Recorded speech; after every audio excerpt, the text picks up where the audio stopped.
Je m'appelle Jacques Mazet, je suis président des Amis du Château du Max, qui est l'association qui gère à la fois les activités de ce château, mais aussi à en faire sa promotion.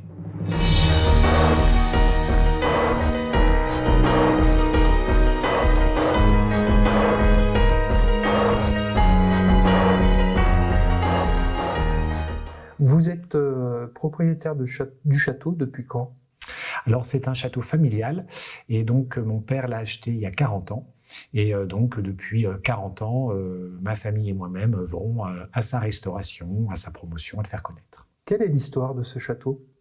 Alors c'est un château dont l'histoire remonte au XIIIe siècle, même si la bâtisse est plus 15e, type Renaissance, puisqu'il y a eu un incendie à l'époque qui l'a grandement ravagé, et donc il a été grandement détruit, donc partiellement reconstruit, pour certaines parties presque totalement d'ailleurs. L'origine du château vient de deux frères qui s'appelaient Jean et Nicolas Dumas, qui sont les premiers seigneurs et fondateurs, d'où le nom d'ailleurs, le château du Max, puisqu'au fur et à mesure du temps, le S s'est transformé en X. Et il y a eu une succession donc de seigneurs qui ont apporté au fur et à mesure des siècles son histoire et ses lettres de noblesse à ce château, en passant par la famille Roland de Saint-Pourçain aussi, qui a été une famille qui a compté, qui a contribué à l'essor de ce château, en passant par Jacques de Gouzeul et ce seigneur qui a disparu dans ces lieux avec la légende de l'œuf d'or qui accompagne ce seigneur, et puis après c'est pareil, les seigneurs de Montgeorges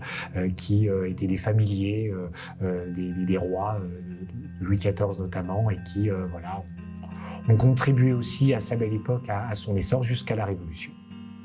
Et donc il y a eu beaucoup de modifications qui ont été faites dans ce château aussi, par rapport au fil des ans? Oui, alors il y a donc je vous ai dit une architecture qui est plus effectivement 15e, qui est plus Renaissance, même si il y a eu des modifications qui ont été faites notamment au moment de la Révolution, quand le château a eu sa nouvelle vocation, est devenu, si je puis dire, un espèce de hangar, un lieu de stockage agricole, ce qui est le cas de beaucoup de châteaux qui, à ce moment-là, pour tirer des revenus, les propriétaires ont dû s'adapter, et donc des modifications ont été faites, des cloisons, des choses ont été retouchées. Alors, ça a permis de garder, si je puis dire, les murs et en tout cas l'architecture propre du château, mais c'est vrai qu'il y a certaines parties qui ont souffert de cette utilisation et de cette époque-là. Peut-on visiter toute l'année le château? Alors, le château, normalement, est visitable toute l'année. Bon, c'est vrai que là, tout de suite, on est dans un contexte un petit peu particulier, mais le château se visite à peu près tous les jours pendant les périodes estivales, et puis après pendant les vacances scolaires. Puis après, il suffit de nous passer un petit coup de téléphone, et puis on peut tout à fait s'adapter le week-end, en semaine, pour le faire visiter.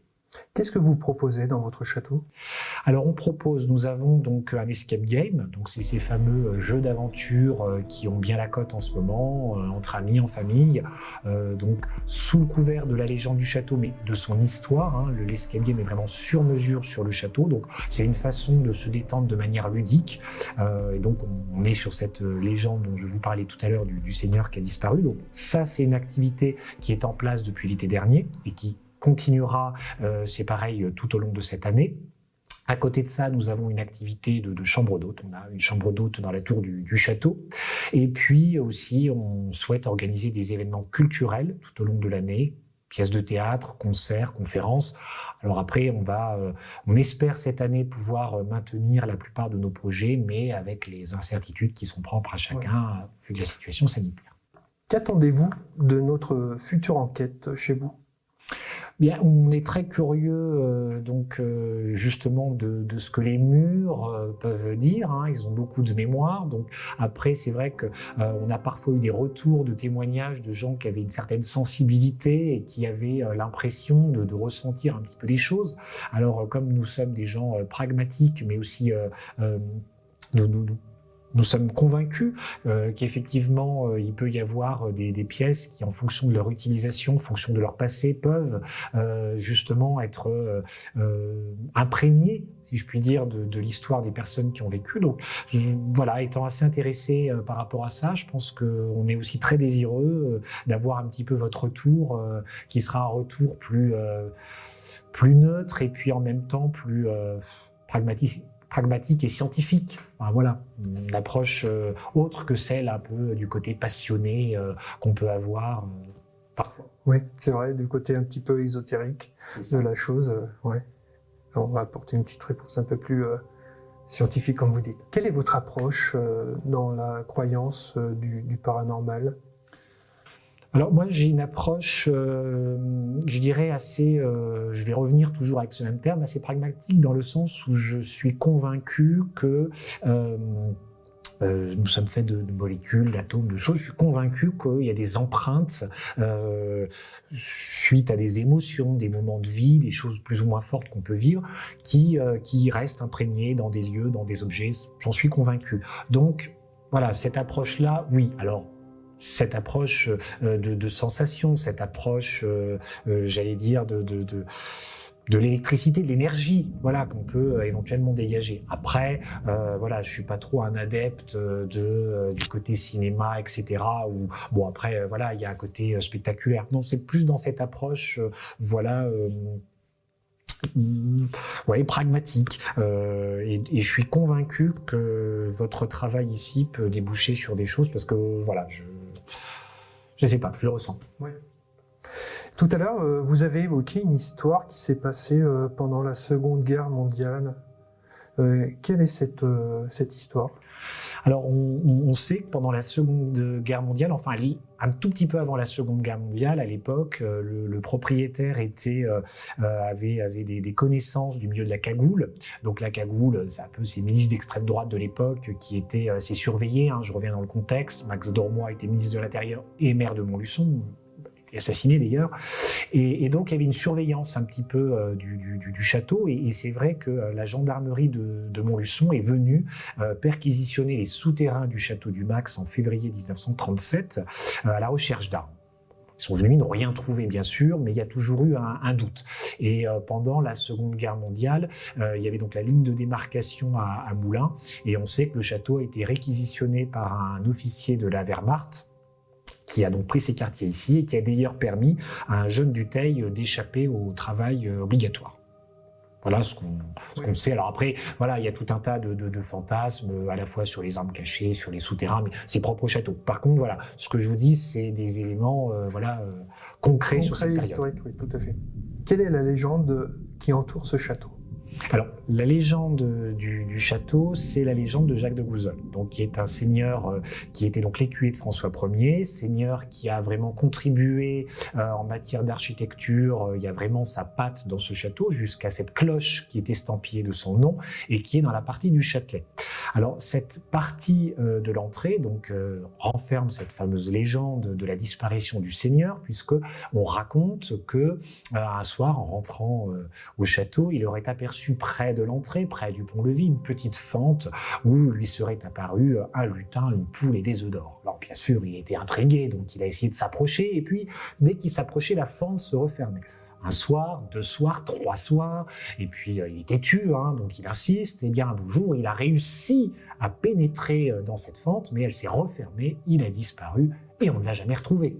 Et alors ça, on est à peu près sûr qu'il a véritablement disparu, puisque son neveu, à l'époque, a fait tout un tas d'investigations pour essayer de le retrouver, puisque Jacques de Gouzeul n'avait pas d'enfant, et que c'est le neveu, après, qui a hérité du château. Et d'ailleurs, il y a une chapelle qui avait été construite en mémoire de Jacques de Gouzeul, justement pour que son âme retrouve la paix. Vous nous avez exposé tout à l'heure des légendes qui sont rattachées donc à ce château. Y a-t-il eu d'autres faits ou d'autres choses que vous avez pris connaissance, mais bien après ? Alors après, oui, il y a tout un tas de légendes. Je vous parlais de la légende de l'œuf d'or de Jacques de Gouzeul, et donc du fameux trésor qui n'aurait jamais été trouvé de ce château. Mais tous les châteaux ont un trésor qui n'a pas été trouvé. Donc on raconte beaucoup de choses à ce sujet, par exemple.